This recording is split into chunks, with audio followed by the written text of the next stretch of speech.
પૂજા દીદી કાંઈક આવા જો કતરીકા કરીને બનાવે છે. હારા બન્યા હે ને પાત્રા. ગુડ આફ્ટરનૂન, જય માતાજી, જય ગિરનારી. મારા નવા વ્લોગમાં ફરીથી તમારા બધાનું સ્વાગત છે અને હું છું વરસાદ તમારી સાથે. તો અત્યારે વાગી ગયા છીએ 3:30 અને જો અત્યારે ડાયમંડ ચોંટાડવા આવી ગઈ છું અને પૂજા દીદી પણ ડાયમંડ ચોંટાડે છે. અને હમણાંથી એને રેગ્યુલર વ્લોગ નથી આવતા, એનું કારણ હું તમને બધાને આગળ કહીશ, તો બધા કન્ટિન્યુ વ્લોગમાં બન્યા રહીજો. હાલો ગાઈઝ, વાગી ગયા છે 7:30 અને પૂજા દીદી એને શું બનાવો પાત્રા આવી રીતે નગર પહેલાં તો કેમ બનાવતા હતા ખબર હે, આમાં આવી રીતના પાંદડું હોય ને એટલે આમાં સીણાનો લોટ ચોપડીને આમ ગોળ ગોળ ગોળ ગોળ ગોળ ભૂંગળું દે, એવા મેં બનાવ્યા હતા એકવાર વ્લોગમાં. પણ પૂજા દીદી કાંઈક આવા જો કતરીકા કરીને બનાવે છે.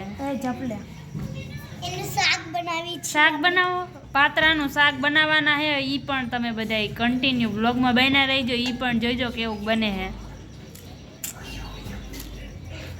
પાત્રાનું શાક બનાવવાનું ને પાત્રાય બનાવવાની અને અળવીન પાનનું શાકય બનાવવાની. કોણે કીધું?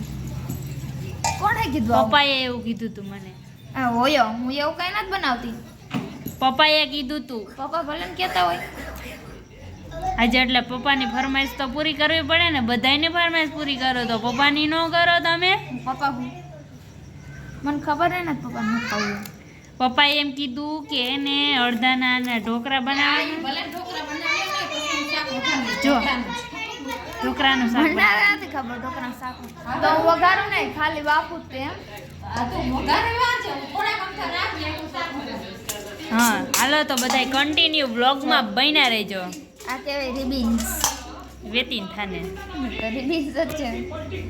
હાલો ગાઈસ, તો બધા અરવિંદ પાનના હે ને પૂજા દીદીએ શું કર્યું, પેલા કટ કરી નાખ્યા ને હવે એમાં ચણાનો લોટ નાખે અને હવે બનાવશે બેટર. કંઈક નવીન પ્રકારના ઓલા ઢોકળા બનાવે, તો જોવી કેવાક બને છે. તો પૂજા દીદી તો હા મારે છે.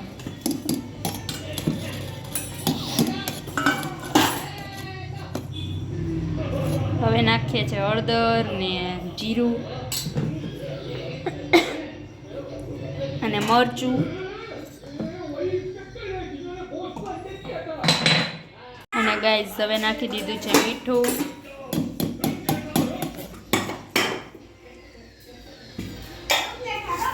અને નાખવાની છે થોડીક ખાંડ. હાલો ગાઈઝ, તો હવે નાખે છે લીંબુ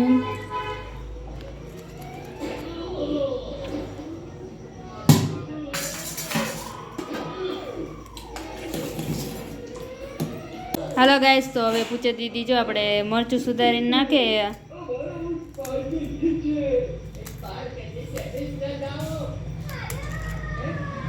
નાખી દીધું છે પાણી અને હવે બધું મિક્સ કરવાને, બેટર બનાવવાને, એવું જ બનાવવાનું.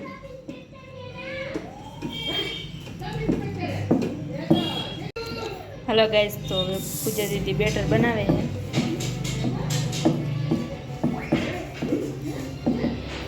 ચણાનો લોટ નાખે એમાં લઈને નાખું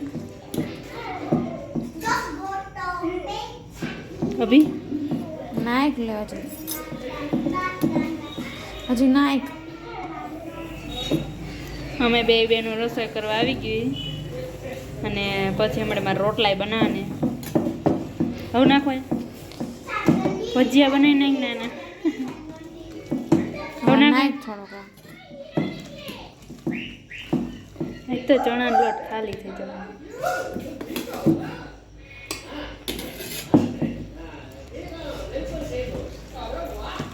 શાબાશ. તો હવે એમાં આપણે જો પૂજા દીદીએ તલ ને જીરું નાખી દીધું છે ને હવે ચમચાથી હલાવે અને હવે હે ને આપણે બેટરને મૂકવાનું છે બાફવા માટે. તો જોવી કેવા પાત્રા બને છે અને પછી આપણે પાત્રાનું શાક પણ બનાવવાનું છે. તો હાલો બધા કન્ટિન્યુ બ્લોગમાં બન્યા રહેજો. હાલો ગાઈઝ, તો ગલાસમાં પાત્રા બનાવવાના છે એટલે બધા ગલાસમાં તેલ નાખે અને બધા ગલાસ જો તેલવાળા કરવાના છે. તો પૂજા દીદી જો કંઈક આવું કરે છે. પછી ખાવા પછી ગલાસ તારે ખાઈ જવાનો. ચોકલેટી બનાવું ના આગી જા વઈ જાય લે ના વઈ જો ન કરી મીરા પડી હે મીરા પડી લવો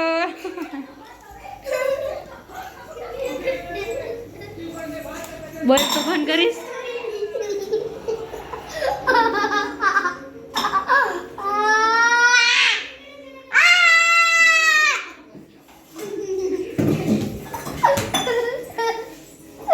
વઈ જા નીકળ હાલ સતરપટ્ટી.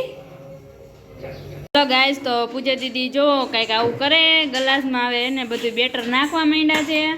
તો આવી રીતના જો ગલાસ ભરી લેવાના છે અને આપણે ઢોકરિયામાં અહીંયા પાણી મૂકી દીધું છે. ગરમ થાય છે પાણી અને પછી આપણે આમાં મૂકી દેવાનું છે. તો જો ગલાસ ભરે છે પૂજા દીદી. તો 3 ભરી લીધા ને હવે બીજા ભરવાના છે. હેલો ગાઈસ હેલો તારે બરફ સિવાય કઈ છે જ નહીં. મનાલી વહી જવાની જરૂર છે તારે. હાલો હવે આ લાસ્ટ ગ્લાસ છે. હાલો ગાઈસ તો બધા જો ગ્લાસ ભરાઈ ગયા છે અને હવે આપણે બાફવા મૂકવાને. ગાઈસ તો હવે જો બધા ગ્લાસ આમાં મૂકે છે પૂજા દીદી અને આપણે પાણી પણ ઉકળી ગયું છે અને હવે આને હે ને આપણે બાફવા દેશું અને પછી આપણે બનાવશું પાત્રા એટલે વઘારવાના છે પછી પાત્રા અને થોડુંક શાક પણ બનાવવાનું છે. તો હાલો બધા કન્ટિન્યુ વ્લોગમાં બન્યા રહેજો. પ્લાના હાલો ગાઈસ હજી નથી ચડ્યા હજી નથી જઈડા ને હું અહીંયા આ બાજુ રોટલા બનાવું.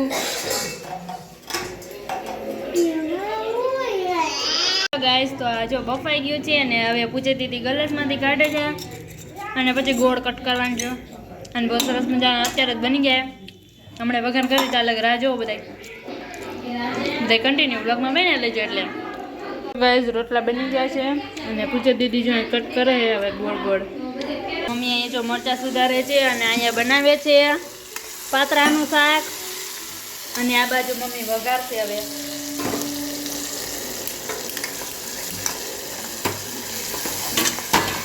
હેલો ગાઈસ તો મમ્મી શાક બનાવે છે અને એ ને હવે આવતા રેસીપી હે ને આખી પૂરી રેસીપી હે ને હું તમને નેક્સ્ટ વ્લોગમાં એટલે કે બીજા આપણે વ્લોગમાં બતાવીશ. અત્યારે જો મમ્મી બનાવે છે અત્યારે આપણે પાત્રા વઘારવાના છે એટલે એમાં ફોકસ કરવાનું છે. તો રાઈને હું નાખી દીધું એ લીમડો આપણે લાવતા ભૂલી ગયા હતી એટલે લીમડો નથી નાખ આ આવી ગયો લે જાદુથી આવી ગયો. મમ્મીએ લીમડો ક્યાંથી કાઢ્યો અને હળદર નાખી દીધી છે અને બીજું શું નાખ્યું છે જીરો એ લીમડો ભરી ગયો મમ્મી. અને હવે નાખે પાત્રા. ચલો ગાઈસ તો આપણે પાત્રાનું શાક બની ગયું છે અને હવે આપણે એમાં થોડી કોથમીર નાખી દઈએ. બહુ જાજી ન નખાય નકર પછી માસી એમ કે તમે તો કોથમીર આખું પૂરીઓ નાખી દો. હાલો ગાઈસ તો આપણે જો પાત્રા બની ગયા છે દેખાતા નથી ફોકસ કરો કેમેરામેન. તો હાલો જો હવે આપણે એમાં કોથમીર નાખી દઈએ થોડી. હા પણ જાજી બસ. હેલો ગાઈઝ વાગી ગયા છે 9:30 અને વારું કરવાનો ટાઈમ થઈ ગયો છે અને જે પાત્રા છે ને પાત્રાનું શાક બનાવ્યું છે અને આની રેસીપી આપણે પાત્રાના શાકની રેસીપી આપણે નેક્સ્ટ વ્લોગમાં ક્યારેક બનાવશું. અને છાશ ને રોટલા બની ગયા છે અને જો અત્યારે વારું કરવા બેસી ગયા છીએ બધાય. હારા બન્યા હે ને પાત્રા? તો હાલો બધાય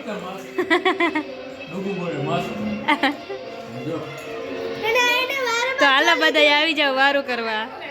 હાલો ગાઈસ તો બધાએ વારું પાણી કરી લીધા છે અને હવે જો બધાએ સુજાવાની તૈયારી કરે છે અને હમણાંથી રેગ્યુલર બ્લોગ કેમ નથી આવતા તો હમણાંથી છે ને ડાયમંડનું કામ પણ મારે જ કરવાનું હોય એટલે પૂજા દીદી નહીં કરતા હોય પણ ડાયમંડનું કામ તો હું જ કરું છું એટલે ડાયમંડનું કામ પણ કરવાનું હોય અને સીવવાનું હમણાંથી મારે આવે છે તો પછી સીવવાનું કરવાનું હોય ને ડાયમંડનું કામ કરવાનું હોય એટલે બધું કામ ભેગું થઈ ગયું એટલે રેગ્યુલર આપણે વ્લોગ નથી આવતા પણ તોય હું બને ને એટલે ટ્રાય કરીશ કે આપણે રેગ્યુલર વ્લોગ આવવા માંડે. તો હાલો હવે અહીંયા જ વિડીયોનો એન્ડ થાય છે. જો તમને વિડીયો ગમ્યો હોય તો વિડીયોને લાઈક કરજો, શેર કરજો અને સબસ્ક્રાઈબ કરજો અને વિડીયો કેવો લાગે કમેન્ટમાં જરૂર કહેજો. કાલે આપણે મળશું એક નવા વ્લોગ સાથે. ત્યાં સુધી બધાને બાય બાય.